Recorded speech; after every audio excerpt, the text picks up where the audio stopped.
Welcome to our channel Telugu Prabha. నేను మీ journalist Yagnamurthy. Rebel star Prabhas మొట్టమొదటి పాన్ ఇండియా సూపర్ స్టార్ కూడా అనుకోవచ్చు. బాహుబలితోటి తను ఆ ఇమేజ్ని సంపాదించుకున్నాడు. ఈ సంక్రాంతికి తను ది రాజా సాబ్ టైటిల్ తోటి మన ముందుకు రాబోతూ ఉన్నాడు.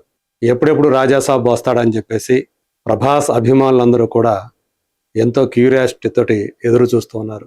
కల్కి 2898 AD తర్వాత తను చేసినటువంటి సినిమా మారుతి డైరెక్షన్లో తను ఫస్ట్ టైం కొలాబరేట్ అయ్యి చేసినటువంటి సినిమా. రీసెంట్గా ప్రీ రిలీజ్ ఈవెంట్ జరిగింది. అందులో మారుతిని తను చాలా పొగడ్తల్లో ముంచెత్తాడు ప్రభాస్. మరి ఇప్పుడు లేటెస్ట్గా ఈ సినిమాకి సంబంధించినటువంటి రిలీజ్ ట్రైలర్ లాంటిది, అంటే ది రాజా సాబ్ 2.0 పేరుతోటి రెండవ ట్రైలర్ని మన ముందుకి తీసుకొచ్చారు మేకర్స్. 2 నెలల క్రితం, 2 నెలలు పైగానే అయింది ఆల్రెడీ ఒక ట్రైలర్ని వాళ్ళు రిలీజ్ చేయటం. సో ఇప్పుడు 2.0 పేరుతోటి, అంటే మొదటి ట్రైలర్ కలిగించినటువంటి ఇంపాక్ట్ కంటే ఇప్పుడు 2.0 పేరుతోటి వాళ్ళు రిలీజ్ చేసినటువంటి ట్రైలర్ ఏదైతే ఉందో అది మరింత ఇంపాక్ట్ఫుల్గా ఉంది అనేటువంటి అభిప్రాయం ఇప్పుడు వ్యక్తమవుతుంది. ఒకసారి మనకి ఆ ట్రైలర్కి సంబంధించినటువంటి కొన్ని ఇమేజెస్ చూద్దాం. ఆ ఇమేజెస్ చాలా కథలు చెప్తున్నాయని చెప్పేసి మనకి అర్థమవుతుంది వాటిని చూస్తే గనక. ఏంట ఇమేజెస్ అంటే ఆ ట్రైలర్కి సంబంధించినటువంటి ఇమేజెస్. ఇది నిజంగా 2.0 అంటే రాజాసాబ్కి సంబంధించి మొదట ఏ ట్రైలర్ అయితే రిలీజ్ అయిందో దాంతో పోలిస్తే ఈ 2.0 అనేది దానికి న్యాయం చేకూర్చేటట్లు ఉందా లేదా అనేటువంటి విషయం కూడా మనకి అవగతమవుతుంది. పీపుల్ మీడియా ఫ్యాక్టరీ పతాకంపై టీజీ విశ్వప్రసాద్ అలాగే ఆయన కుమార్తె కృతి ప్రసాద్ నిర్మించినటువంటి ఈ సినిమాలో 3 హీరోయిన్లు కనిపిస్తారు మనకి. మాళవిక మోహనన్, నిధి అగర్వాల్, రిద్ధి కుమార్. ఈ సినిమాలో రెబల్ స్టార్ 2 క్యారెక్టర్లో కనిపించబోతున్నాడు అనేది ఇదివరకే మనకి స్పష్టమైంది. అందులో ఒకటి టైటిల్ రోల్ అయినటువంటి రాజాసాబ్ క్యారెక్టర్, ఇంకొకటి ఆయన మనవడి క్యారెక్టర్, అంటే తాత మనవడుగా ఈ సినిమాలో ప్రభాస్ మన ముందుకి ఫస్ట్ టైము అలా రాబోతూ ఉన్నాడు. సంజయ్ దత్ విలన్ అని చెప్పేసి ఇందులో ఉన్నటువంటి ఆ ట్రైలర్ని బట్టి మనకి అర్థమైపోతుంది. ఇదివరకే మనకు తెలుసు. సో ఒకసారి ఆ ట్రైలర్కి సంబంధించిన ఇమేజెస్ దాని కథలోకి వెళ్దాం. ఇక్కడ మనం చూడొచ్చు, ఫస్ట్ మనకి ఇక్కడ ది రాజా సాబ్ 2.0 అంటానికి పర్ఫెక్ట్ ఎగ్జాంపుల్గా నిదర్శనంగా నిలుస్తున్నటువంటి ఇమేజ్ ఇది అని చెప్పాలి. అంటే మనకి తెలుసు బ్యాట్మ్యాన్లో జోకర్ క్యారెక్టర్ విలన్, అందులో ఎంత పవర్ఫుల్ క్యారెక్టర్ అది మనందరికీ తెలుసు. ఒకవైపు జోకర్గా కనిపిస్తూ అతను చేసేటువంటి ఆ క్రూర పనులు చూసి మనందరికీ కూడా ఒళ్ళు జలధరించిపోతుంది. అలా ఇందులో మనకి ప్రభాస్ ఒక జోకర్ టైప్ ఆఫ్ ఆ కాస్ట్యూమ్స్ తోటి, ఆ వేషధారణతోటి, ఆ రూపంతో, ఆ లుక్స్ అలా కనిపిస్తూ ఉన్నాం మనకి. సో ఇవి చూస్తేనే మనకు అర్థమవుతుంది ఒక సంథింగ్ దీని ద్వారా ఏదో ట్రై చేస్తున్నాడు ప్రభాస్, ఒక కొత్తగా కనిపించే ప్రయత్నం చేస్తున్నాడు అని మనకు అర్థమవుతుంది. ఇక లోపలికి వెళ్దాం మనం. ఇక్కడ చూడొచ్చు. సో ఇది కూడా 2.0కి ఇది కూడా ఒక నిదర్శనమే. ఈ సినిమాలో CG వర్క్ చాలా ఎక్కువ, దానికి ప్రామినెన్స్ ఉంది అని చెప్పేసి మనకి ఇదివరకే మనం చూసాం. ఆ హవేలీ ఒకటి, రాజాసాబ్కు సంబంధించినటువంటి హవేలీ ఎలా ఉంటుందో ఆ హవేలీలో జరిగేటువంటి వింతమైనటువంటి పనులు. ఫస్ట్ ట్రైలర్లో ఆ హవేలీలోకి వెళ్ళినటువంటి ప్రభాస్ ఎలా భయపడిపోతాడు అక్కడ ఉన్నటువంటి దెయ్యాలో భూతాలో చూసి. సో ఒక కొత్తగా కనిపిస్తున్నాడు. అంటే ఇది ఒక హారర్ మేళవించినటువంటి థ్రిల్లర్ కాబట్టి హారర్ ప్లస్ అందులో కామెడీ, అందులో ఒక ఫ్యాంటసీని, ఒక కొత్త ఫ్యాంటసీ వరల్డ్ని ఈ సినిమాలో మారుతి సృష్టించాడని కూడా మనకు తెలుస్తుంది. ఏకంగా ఒక మొసలి, ఒక పెద్ద మొసలని వాటర్లో, ఇది వాటర్ ఫైట్.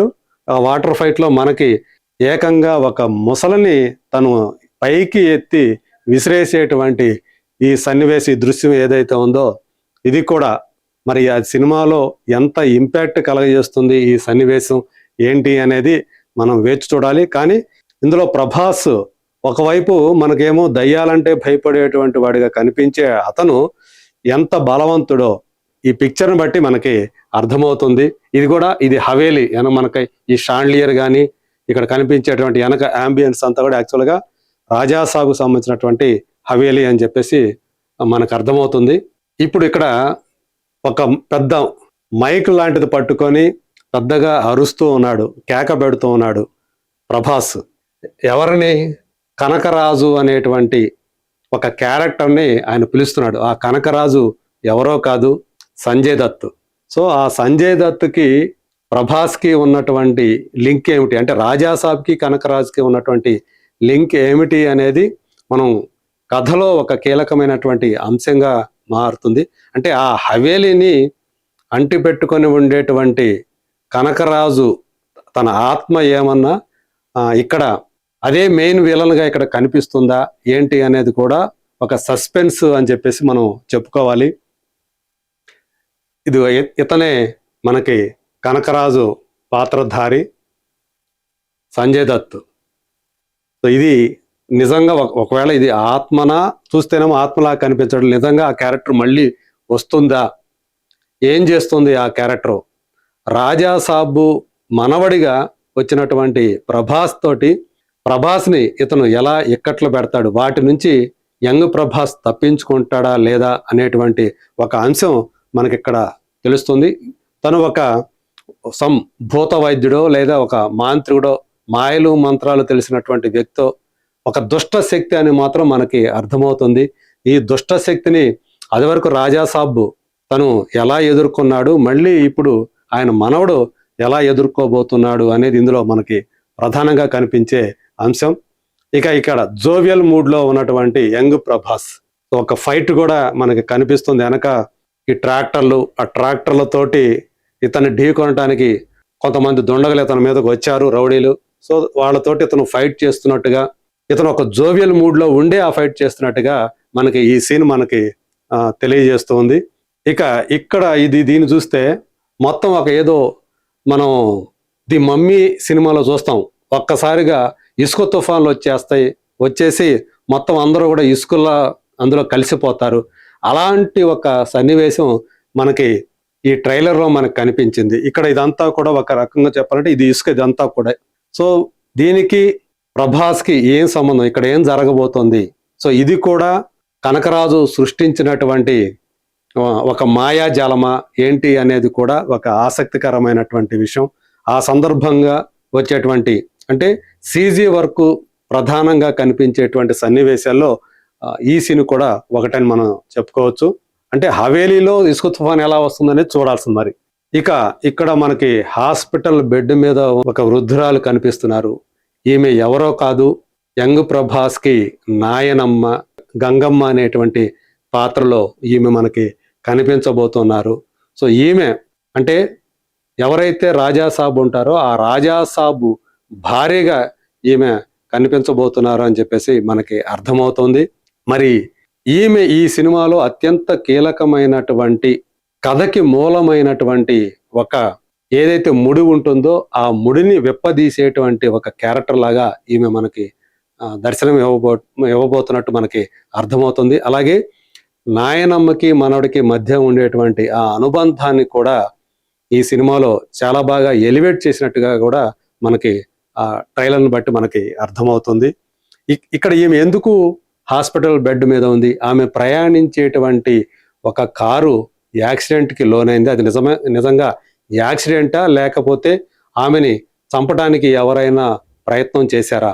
సో ఆ యాక్సిడెంట్లో తీవ్ర గాయాల పాలైనటువంటి ఆమె హాస్పిటల్లో చేరారు అని చెప్పేసి మనకి ట్రైలర్ని బట్టి అర్థమవుతుంది. దీని వెనక ఈ యాక్సిడెంట్ వెనక ఎవరున్నారు అనేది మనం సినిమాలో చూడాలి. ఇక ఇది హవేలీలో మరొక కీలకమైనటువంటి ఘట్టంగా మనకు కనిపిస్తుంది. తను మొత్తం అంటే అగ్నితోటి దహించేసేటట్లుగా మొత్తం హవేలీని ఈ సన్నివేశం ఒక భీకరమైనటువంటి పోరాటాన్ని తెలియజేస్తుంది. ఇది ఇంటర్వెల్ బ్లాక్గా వస్తుందా లేకపోతే ఇది క్లైమాక్స్గా వస్తుందా అనేది ప్రస్తుతానికి సస్పెన్స్. కానీ ఒక ఫైట్ సినిమాకి కీలకంగా ఉండేటువంటి ఫైట్గా ఇది మనకి కనిపిస్తుంది అని చెప్పేసి మనకి అర్థమవుతుంది.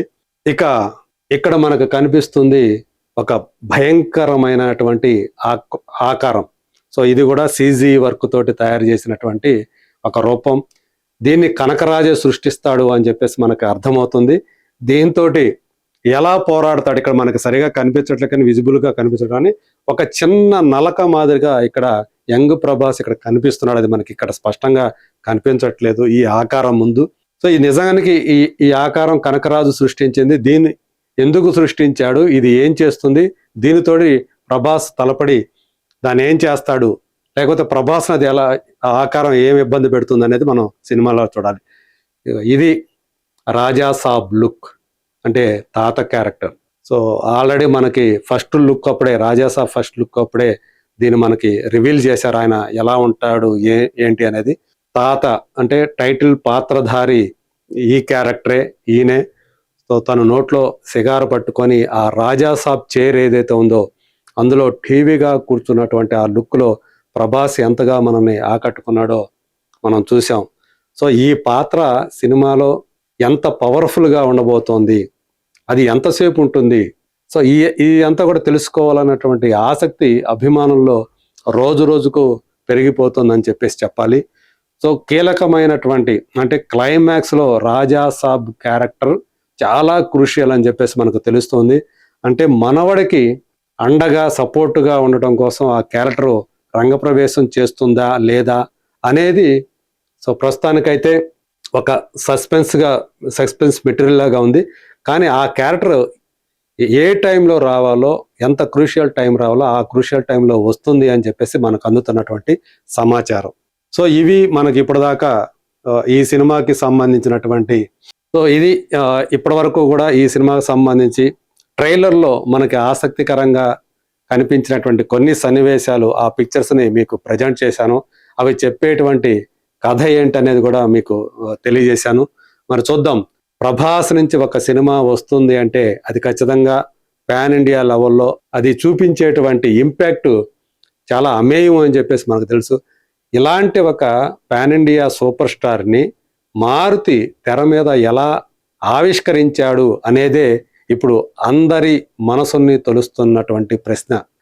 ఆయన ఇమేజ్కి తగ్గట్లు ఆ సినిమా తీశాడా, ప్రభాస్ ఇమేజ్కి తగ్గట్లు ఆ రాజాసాబ్ క్యారెక్టర్ని కానివ్వండి, ఆ మనవడి క్యారెక్టర్ కానీ తీర్చిదిద్దాడా, సో నిజంగా ఆ హీరోయిజం ఎలా ఎలివేట్ చేశాడు, ఇవన్నీ కూడా మనం జనవరి 9వ తేదీ విడుదలవుతున్నటువంటి సినిమాలో చూడబోతున్నాం. ప్రస్తుతానికైతే ఇప్పుడు రిలీజ్ అయినటువంటి ది రాజాసాబ్ 2.0 ట్రైలర్ అభిమానులు మాత్రం బాగా అలరిస్తోంది అని చెప్పేసి మనకు అర్థమవుతుంది.